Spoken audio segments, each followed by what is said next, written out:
नमस्कार, मैं पिया सिंह नेगी आपके लिए लेकर आती हूँ ढेर सारी कहानियाँ। आज की कहानी है अच्छाई की हद। इस कहानी की जो लेखिका है उनका नाम है सोनू शर्मा, जो कि मुंबई महाराष्ट्र में रहती हैं। बहुत ही प्यारी जगह है और मैं भी काफ़ी लंबे टाइम तक वहाँ रह चुकी हूँ। तो बाकी सारी मुंबई की बातें बाद में करेंगे। पहले कहानी सुनते हैं सोनू शर्मा द्वारा लिखित अच्छाई की हद। आज की कहानी की नायिका का नाम है राखी। राखी बहुत ही शांत स्वभाव की लड़की थी। हमेशा लोगों की मदद करने के लिए आगे खड़ी रहती। दूसरे का दुख उसे अपना दुख लगता। कई बार उसकी अच्छाइयों का लोग गलत फायदा उठा लेते। राखी को बहुत तकलीफ होती थी इन सब चीज़ों से। वो सोचती, क्या सरल होना वाकई में गलत है? क्यों सब लोग मेरी सरलता का नाजायज फायदा उठा लेते हैं? फिर उसे अपनी माँ की बात याद आई, जो कहती थी, चोट एक बार लगे तो माफ कर दो, पर बार बार लगे तो नजरअंदाज मत करना, क्योंकि संयोग एक बार बनता है, बार बार नहीं। उसी समय संभल जाओ। जब हम खुद अपना बचाव नहीं कर सकते तो दूसरों से उम्मीद क्यों करें कि वो हमें घात ना पहुंचाए। राखी की माँ की बात उसके कानों में गूंजती रहती, पर राखी अपनी आदतों से मजबूर थी। उसे किसी में कोई बुराई नजर ही नहीं आती और वो सबकी मदद करती रहती। उसकी इसी अच्छाई को लोग उसकी कमज़ोरी समझकर उसको नुकसान पहुंचाते। राखी समझ ही नहीं पा रही थी कि उसे करना क्या चाहिए, क्योंकि अच्छाई उसके अंदर कूट कूट कर भरी थी।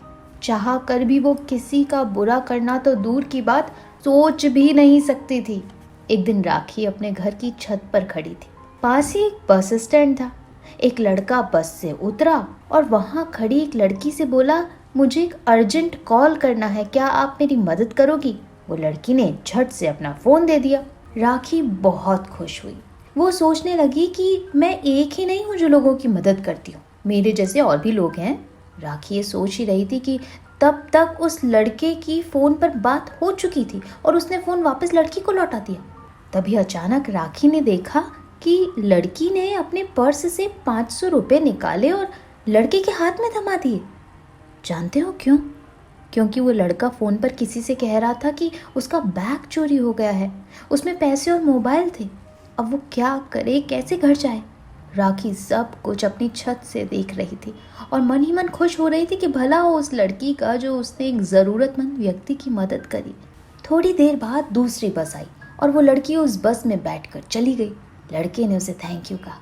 पलक झपकते ही उस लड़के के यार दोस्त उसके पास आए और खूब ठहाके लगाकर हंसने लगे और बोले, आज की पार्टी का इंतजाम हो गया। राखी भौचक्की सी उन सबको देखती रही।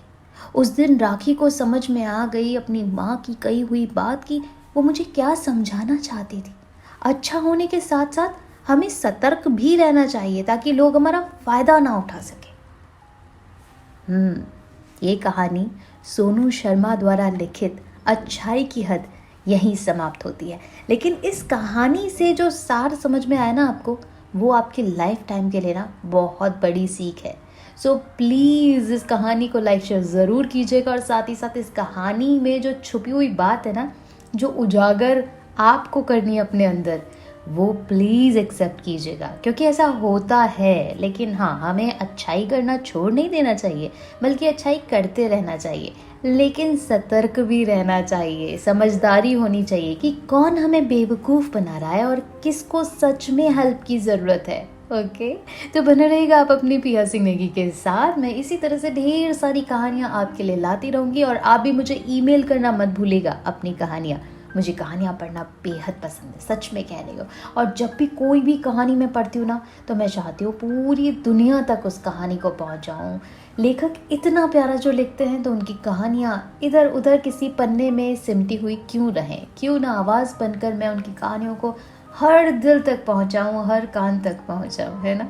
तो thank you so much, love you so much, miss you so much, and don't forget to miss me.